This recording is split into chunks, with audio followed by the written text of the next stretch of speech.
নাহমাদুহু ওয়া নুসাল্লি আলা রাসূলিহিল কারীম আম্মা বা'দ।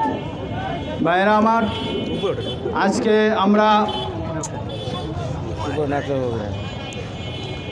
প্রিয় তৌহিদি জনতা, আসলে আজকে ফ্রান্স আল্লাহর হাবিব সাল্লাল্লাহু আলাইহি সাল্লামকে ব্যঙ্গ করে আসলে সে যত বড় অপরাধ করেছে, এই অপরাধ ক্ষমার উপযুক্ত নয়। কথা ঠিক না ঠিক?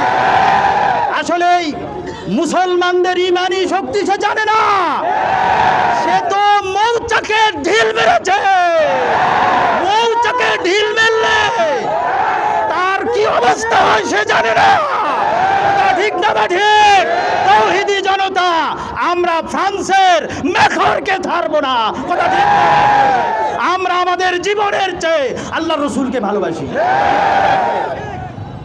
এই জন্য বন্ধুরা আমার, প্রিয় তৌহিদি জনতা, আমি আমাদের সরকার মহোদয়কে বলে দিতে চাই, পূর্বের বক্তাদের কথাগুলোই, ফ্রান্সের সমস্ত দ্রব্যগুলো যেভাবে আজকে দোকানদারেরা নিজের ইচ্ছায় স্বেচ্ছায় যেভাবে বর্জন করতেছে, পুরাইতেছে, জ্বালাইতেছে, আমরা সরকার মহোদয়কে এতটুকু শুধু জানাইতে চাই, সরকারিভাবে আপনি একটা ব্যবস্থা গ্রহণ করুন।